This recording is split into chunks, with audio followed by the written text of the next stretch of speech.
ძალიან დიდი სიყვარულით მინდა რომ ეზიაროთ ხშირად მოზღვის კუთხებით რა თქმა უნდა ხშირად ვთქვათ მოვინანიოთ ღვთისწინაშე ყველაფერი გავიაზროთ ჯობია რომ ადამიანი მაინც ნუგეში მიიღოს ნუგეშინის სემულ იქნეს სულიწმინდის მიერ იმიტომ რომ ადამიანური ნუგეში და რჩევა და რაღაცა ეს ვთქვათ დაყვავება კარგია რომ ადამიანი რა თქმა უნდა ხელს შეგაშველებს ძალიან კარგია მაგრამ რა თქმა უნდა ხო ვინ მივახვთ ის ნუგეშთან ხო სულიწმინდა ნუგეშინის მცემელი სულია ხო იცით ახლა ეს თაროსნება ყველა ვიცით რომ ეს არის ნუგეშინის მცემელი სული ეს სული ნუგეშს სცემს ადამიანს ანუ ნუგეშის დიდი ისეთი სიტყვაა ბევრი მნიშვნელობაა ხო განსაკუთრებით აქ სულიერ ნუგეშზე ლაპარაკი ზებუნებრივ ნუგეშზე როცა ადამიანი დღეს მით უმეტეს დათრუნულები ვარ ძალიან ბევრი ნეგატივი კრიზისი გაჭირვება არაფერი მიზეზი ზოგჯერ არ არის თითქოს ერთი შეხედვით და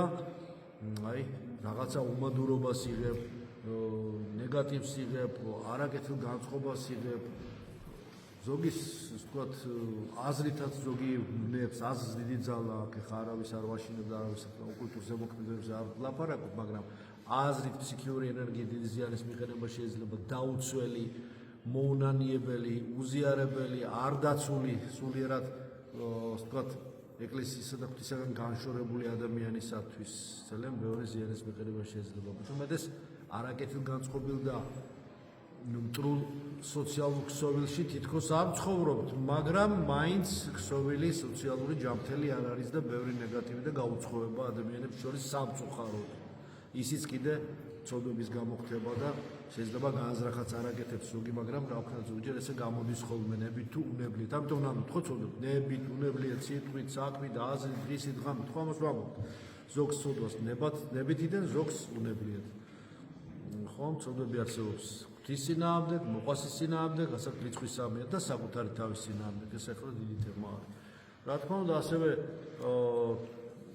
ენერგია თვალიდან გამოსული გათვალვა, ჯადო, ოკულტური ზემოქმედება, ენვოლტირება, ათასნაირი სხვა რიტუალური ზემოქმედება და ფსიქიური შეტევები ხორციელდება ხოლმე, რომელთა მსხვერპლიც უამრავი ადამიანია, ოჯახია ზოგჯერ, ვრცელდება დიდი, ვთქვათ, სისწრაფით ხოლმე, მაგრამ ბოროტებას მოკლე, ვთქვათ, ინტერვალზე გავრცელებადია, მე ეს თავის თავზე ვქრება, მაგრამ მაინც დასასიამოვნოა ახლა, ხო? ზოგჯერ სულიად თითქოს ჯანმრთელად არის ადამიანს სულიად თავს კარგად ზნობს და რამდენიმე ხანში უცებ შეიძლება აი რაღაცა ვთქვათ უძლურება დაეწყოს უცებ შეიძლება ეს ფიზიოლოგიური პროცესების თუ ჰომეოსტაზის დარღვევა ორგანიზმში მაგრამ რა თქმა უნდა ასევე ეს ხდება სულიერი მიზეზების გამოც იმიტომ ყველა უძლურება პრინციპში უხილავის ბრძა უხილავი არის მიზეზი ხილულისა ხილული არის გამოვლენილი უხილავი და ვინ რა გაუკეთა თუ თვითონ შეცოდა და არ მოინანია თუ ვისი ბრალია, რა თქმა უნდა, მაგას ვერ გაიგებს. ეს ძალიან ძნელი გასაგებია, მაგრამ თუ ადამიანი მოინდომებს, ილოცებს და ეზიარება და განიწმინდება, იმიტომ ვამბობ, აი ლოცვებს, რომელსაც ვიცი, ჯანმრთელობის, ბარაქის, შენდობის, მიტევების გამყიანება ხდება, განახლება ხდება ადამიანის და უკვე ადამიანი ხდება უკეთესად და შედარებით მისთვის უკვე აღარ არის ისეთი სიმძიმე და სიმსუბუქეა ნიჭება მას ეს ნეგატივი როგორც ხერთი ხელით ესე მოშორდება უფალი აშორებს ამას ზიარება კი ცეცხლ გამლეველ არს შეეხურა ბაგეთა ჩვენ და უძლურებთ ჩვენთან მოგვიტევეს სწორედ ჩვენთან გასმენს და ეს ყველაფერი გადის და ადამიანი მთლიანდება ჯანმრთელდება განახლებული ხდება და გამთლიანებული მისი სულიერი ძალები რაც დღეს ასე გვჭირდება ამიტომ ვამბობ რომ ჯანმრთელობა სულიერი პირველ რიგში შედეგად ხორციელიც ემოციონალური სათქმელი ხო სულიერი სამშველისეული და ხორციელი ჯანმრთელობა მთლიანად საჭირო და აუცილებელია ყველასთვის და ყველას უნდა ვის უნდა ხავათ რო იყოს და უძლური იყოს ყველას უნდა ჯანმრთელობა მაგრამ პირველ რიგში ყველაზე გაჭირვებულ ადამიანსაც უნდა რომ ჯანმრთელი იყოს ფული და სიმდიდრე კი არ უნდა ჯერ თუ გონიერია ხო ჯერ უნდა ის რომ ჯანმრთელი იყოს თორე რაც არ უნდა ეკონომიკური შესაძლებლობა გქონდეს რა შეერგება აბა როდესაც იტანჯება ადამიანი ამასთან არაფერი არ მივა იტანჯას ამიტომ პირველ რიგში ჯანმრთელობა გვინდა ამისთვის ვდოსვებ სულიერი ჯანმრთელობა მოგვცეს მართვა ხორციელი რა თქმა უნდა შედეგად ვლინდება ხო უნდა შევიძინოთ ეს კურნალობა ხელოვანი განკურნელი ხელოვანი უფალია განკურნებელი ადამიანის შემოქმედი ღმერთი არის ადამიანის გამომაჯამრთელებელი და არა თავითვისით ჯამრთელდებით და თავითვისით ცხონდებით, ხო? უფალი აკეთებს ამას. ფარველი ანგელოზი მისი კურთხევით. რა თქმა უნდა, ახლა აღვლაბარობ ყოვლადწმინდა ღვთისმშობელი, რომელსაც უზარმაზარი კურნების ძალა აქვს და ბევრს მრევლს უამრავს განუცდია ეს. არ ვიცი როგორ უხილავს, ნამდვილად უხილავად უხილულად აშკარად განუცდია ახლა. ძალიან უნდა ჩვენ ჩავთქვით კარგად და მივხვდეთ როგორ განკურნა ღვთისმშობელმა თუ რამე გვჭირდა და ამას ყველა ადამიანს თავისი შემთხვევა ინდივიდუალური აქვს ხშირად ქრისტიანს. ყველა შეიძლება არ მაგრამ მორწმუნე ქრისტიანს. ყველას მეტნაკლებად ყოვლადწმინდა ღვთისმშობელის მაკურნებელი ქმედება განუცდია თავის სულზე, სამშვილდეზე და ხორცზეც, ხო? ეს ბუნებრივიც არის და ეს უნდა იყოს. ამიტომ უფალმა იცის ყველაფერი. რა თქმა უნდა, არსებობს აი ეს მტერი, არსებობს ბოროტის ძალა, რომელიც ადამიანს აშინებს, ჩაგრავს, თრგუნავს, დეპრესიას იწვევს, ფსიქიურ შესაძლებლობას იწვევს, დაშლის ადამიანში ძალებს. რა ფსალმოში წერია 73-ში შიშისაგან მტერისა იხსენ სული ჩემი, ხედავთ რა სამობს, შიშისაგან მტერისა იხსენ სული ჩემი, პირველ რიგში უხილავ მტერზე არის ლაპარაკი, ბოროტ სულზე არის ლაპარაკი. და მერე შედეგად ადამიანს ახლა ბუნებრივია, ნორმალურ ადამიანს რაღაც ეშინია, ხო? პირველ რიგში ღვთის უნდა ეშინოს, მაგრამ მერე უკვე შიში ღვთისას სიყვარულში გადადის, როცა ადამიანი ეზიარება. ის შიში სხვა გამწმედელი და მაკურნებელი და გადამრჩენელ მაცხოვრებელი შიშია, მაგრამ აი შიში, რომელიც წამწმედელია, ეს არის დემონური ძალის აღძული შიში. შიში მტრისას სიკვდილის პირისპირ აყენებს ადამიანს და ცდილობს რომ მუხლებზე დააგდოს, იმედი მოუშალოს, ძალები წაართვას, ვერადგომის საშუალება მისცეს, აზრი ცხოვრების წაართვას, მიზანი ცხოვრების ჯვარტვირთულობის წაართვას და რომელმაც ადამიანმა ვინც არ იცის რისთვის დგება, იგი ვერ ადგება ადვილად. ის ვინც იცის დაცემული, მაგრამ ის ვინც იცის რისთვის დგება, ის უფრო ადვილად დგება, იმიტომ რომ მიზანი იცის.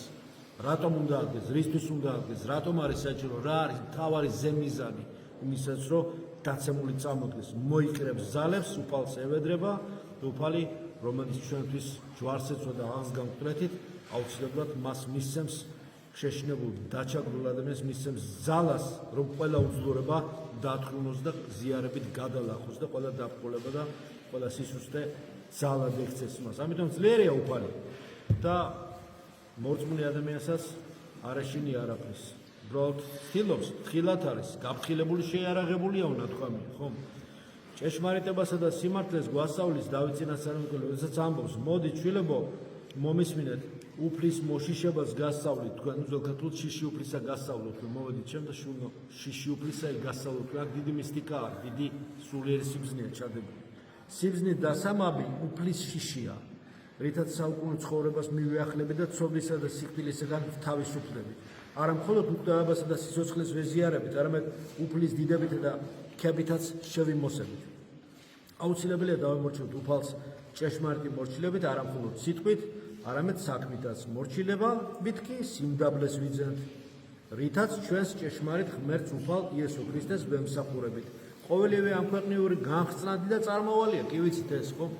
თავად ჩვენც ხსნადი ვართ ხორცით და ხორცით ვართ შემოსილი და ისიც ვიცით, რომ ყველაფერი იცვლება, ადგილზე არაფერი არ დგას, მაგრამ სარწმუნოებაში უცვლელი და მყარი უნდა ვიყოთ. შევიცვალოთ უკეთესისკენ, მაგრამ ამავე დროს სარწმუნოებაში უცვლელი და მყარი დავრჩით. ხედავთ, აი ეს თითქოს ერთმანეთს საწინააღმდეგო, მაგრამ აი ეს ორი პოლუსია. მუდამ ზრახვიდეთ უფლის მორჩილებას, მუდამ ზრახვიდეთ იმისა, რომ უფალს სათნო ვიყოთ. და მოგვიწოდებს ამისათვის სახარება, მოგვიწოდებს ფსალმუნები, წინასწარმეტყველები, ძველი აღთქმის, მოგვიწოდებს ქრისტეზე და მიგვითითებს მასზე. ამიტომ ვისმინეთ უფლისა, მუდამ ვილოცოთ, მუდამ უწყვეტად კარგია რომ ვიცოდეთ, ეს არ არის ძნელი თუ მომიდროებთ, მუდამ უწყვეტად ვილოცოთ, უწყვეტად ვმადლობდეთ და შედეგადაც უწყალი სიხარული მოვა. სიხარულიზე ბუნებრივი, სულიერი, რაც ჩვენს ცხოვრებას მოულოდნელი სიხარულებით აღავსებს და მოსალოდნელითაც თქვათ, რა უჩეს, მოულოდნელი და მოსალოდნელი. მოულოდნელი ღვთისა, მაგრამ ზოგიერთ მოსალოდნელით სასიამოვნო და სასიხარულოა, რომელსაც ხედავ და ჭრეთ ხოლმე და განიზრახავ. მინდა რომ დაგნოსო და ეს სიყვარულით, იმედით, როგორც აღნიშნე, სულიერი ძალით, სიმხნევით, სულიერი რესურსით, უფრო მეტით, რაც ჩვენ ძალიან ბევრი გვჭირდება ეს სულიერი მადლი, ენერგია, ღვთაის არსიდან გამომავალი ღვთაებრივი ხელთუკლენი ენერგია, რომ ეს წინააღმდეგობებით გადავლახო და წინ წავიდეთ. რასაც ყველას გისურვებ. გახსნით ქონოდეთ ღვთის სარგებლად, სულის საცხოვნებლად, ძალიან მიყვარხარ და გაიხარეთ. დიდი იმედი მაქვს იმისა, რომ ხვალ მშვიდად ვეზიარებით ღვთისა და თქვენი მოსვლისა და ერთმანეთთან შეხვედრისა, რაც სკიმულს მაძლევს ასევე მეც და თქვენც. ამინ.